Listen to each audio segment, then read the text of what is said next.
देवर ने अपनी भाभी को प्रेमी के साथ देखा तो भाभी और उसके प्रेमी ने देवर को उतार दिया मौत के घाट। बता दें, करनाल के शेखपुरा गांव में कुछ दिन पहले ही तालाब में एक 18 साल के युवक आजम खान का शव बरामद हुआ था। शव पर चाकुओं के निशान थे और आंख पर भी कई वार हुए थे। यह लड़का जिसका शव था वो बकरीद वाले दिन गायब हुआ था। पुलिस पूरे मामले की जांच कर रही थी, तो वहीं ब्लाइंड मर्डर था और गुत्थी सुलझाने के लिए कड़ियों को जोड़ा जा रहा था। तभी परिवार के कुछ लोगों से पूछताछ होती रही और शक की सुई पड़ोस में रहने वाले रोहित पर घूमती रही। जब रोहित से पुलिस सख्ती से पूछताछ करती तो सामने आता है रोहित और तमन्ना का अफेयर। दोनों के बीच कई बार अवैध संबंध भी बन चुके हैं। तमन्ना आजम खान की भाभी लगती थी। आजम खान के भाई गफ्फार की शादी तमन्ना के साथ 6 साल पहले करनाल के शेखपुरा गांव में हुई थी। तमन्ना का अफेयर 1 साल के बाद ही रोहित के साथ चलने लगा था। दोनों के बीच अवैध संबंध बनने लगे।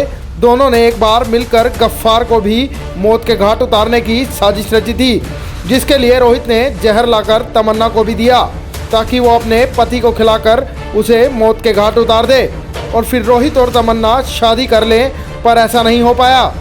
उसके बाद बकरीद से कुछ दिन पहले जब तमन्ना के घर पर कोई नहीं था, सब बाहर गए हुए थे, तब तमन्ना रोहित को घर पर बुलाती है। दोनों के बीच अवैध संबंध बनते हैं। तभी देवर आजम खान आ जाता है और दोनों को संबंध बनाते हुए देख लेता है।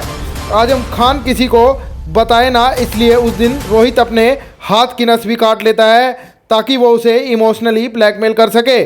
लेकिन उसके बाद रोहित और तमन्ना मिलकर आजम खान को मारने की साजिश रचते हैं। रोहित बकरीद पर उसे बाहर बुलाता है और चाकुओं से मारकर उसे मौत के घाट उतार देता है। मारने से पहले उसके शरीर पर कई वार करता है। उसकी आंख पर भी चाकुओं से वार किए जाते हैं। आजम खान को मौत के घाट उतारने के बाद शव को तालाब में फेंक दिया जाता है और शव जब मिलता है तो पुलिस जांच शुरू करती है। वहीं तमन्ना पुलिस को पूछताछ में बताती है उसका पति गफ्फार सेक्सुअली कमज़ोर था, इसलिए उसे रोहित के साथ संबंध बनाए। तमन्ना का एक बच्चा है जो रोहित का है। फिलहाल पुलिस पूरे मामले की जांच कर रही है और दोनों ही आरोपियों को कोर्ट में पेश कर रिमांड पर लिया जाएगा। क्या कुछ कहते हैं सीआईए इंचार्ज मोहनलाल, आइए सुनाते हैं। ये 30 तारीख को एक मुकदमा दर्ज हुआ था थाना सदर में 346 के तहत। जो मृतक है इसके पिताजी ने मुकदमा दर्ज करवाया था कि 29 तारीख को उसका लड़का जो आजम है वो गायब हुआ है घर से, और जो उन्होंने हर जगह ढूंढा नहीं मिला। तो 2 तारीख को उसकी डेड बॉडी गांव में ही जोहड़ में जो सीढ़ियाँ सी बनी हुई हैं उनसे मिल गई थी, और उसके बाद 302 में ये मुकदमा हमने कन्वर्ट कर दिया था। तो तफ्तीश के दौरान जब हमें गांव से पता चला कि जो रोहित है और इस मृतक की जो भाभी उनका अवैध संबंध है तमन्ना का, तो इसलिए हमने इनको पूछताछ के लिए जब हिरासत में लिया और सख्ताई से पूछताछ की तो रोहित ने बताया कि उसी ने ये हत्या की है और इस काम में उसकी जो तमन्ना है उसकी प्रेमिका, उसका भी पूरा हाथ है। उन दोनों से जब हमने अलग अलग पूछताछ की, उन्होंने बताया कि 24 तारीख को वो जब तमन्ना के घर कोई नहीं था, दोनों संबंध बना रहे थे और उसी टाइम मौके पे आजम आ गया था। आजम ने उन दोनों को भला बुरा कहा, तो रोहित ने डर के मारे अपने हाथ की नसें काट ली थी। जब उसको खून से लथपथ देखा तो वो डर गया। उसने कहा कि तुम यहाँ से चले जाओ, मैं किसी को नहीं बताऊँगा। लेकिन तमन्ना और रोहित में कहीं ना कहीं ये डर था कि आजम ये बात बाहर जाके बताएगा, इसलिए उन्होंने शाम को सलाह की कि आजम को रास्ते से हटाना पड़ेगा। तमन्ना ने कहा कि हमारे घर में काफ़ी सारे लोग होते हैं, मैं इनको 3-4 को लेके चली जाऊंगी किसी बहाने से, और तुम बाद में इसकी हत्या कर देना। तमन्ना योजना के अनुसार ईद वाले दिन उनको पति को और ननंद को लेके लाडवा के पास एक गांव में चली गई। रात को उसने इसको आजम को फ़ोन किया कि रोहित को एक बार मिल लो, वो मरने की धमकी दे रहा है, जैसे पहले उसने जहर खाया था आज भी जहर ना खा ले। आजम उससे बात करने के लिए जब गया तो उसने काफ़ी देर तो बातचीत की और बाद में मौका देख के उसकी हत्या कर।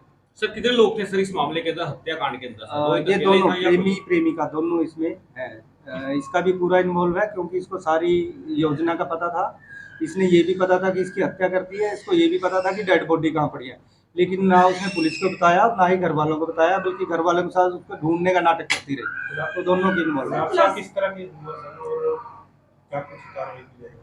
इसमें 302 में हमने इनको दोनों को अरेस्ट किया है, रिमांड पे लिया था। वो चाकू हमने बरामद कर लिया जिससे इसकी हत्या की थी। वो मोबाइल फ़ोन हमने बरामद कर लिया है।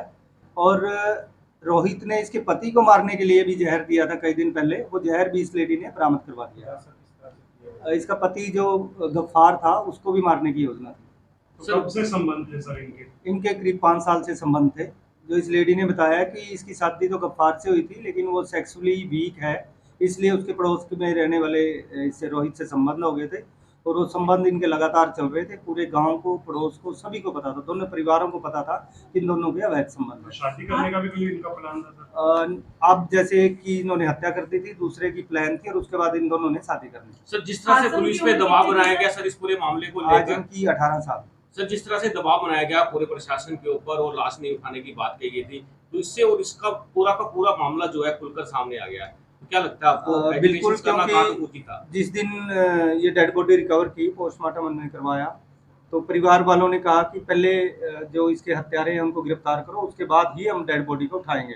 लेकिन हमने उनको समझाया कि जहां आपने इन्वेस्टिगेशन करवानी है आप उनसे करवाओ, लेकिन थोड़ा टाइम हमें दो और जो डेड बॉडी है उसका आप संस्कार करो। सर खून से बॉडी को उसी दिन उन्होंने फिर समझाने से उठा लिया था और उसका वो दफना दिया था बॉडी को, और बाद में विदिन 2 और 3 डेज हमने इसको सॉल्व भी कर सर दिया। घर में से किसी ने भी बिल्कुल भी किसी पुलिस को इन्फॉर्मेशन नहीं की इस तरह का मामला चल रहा है घर के क्योंकि अंदर? ये शक नहीं था, इनकी योजना ही यही थी कि मैं घर से चली जाऊंगी ताकि किसी को शक ना हो, और वो घर से चली गई थी ईद वाले दिन। गफ्फार, उसकी पत्नी तमन्ना और जो उसकी गफ्फार की बहन अफजाना, वो सारे घर से। क्या कहा प्लानिंग सर? ईद वाले दिन पूरी है।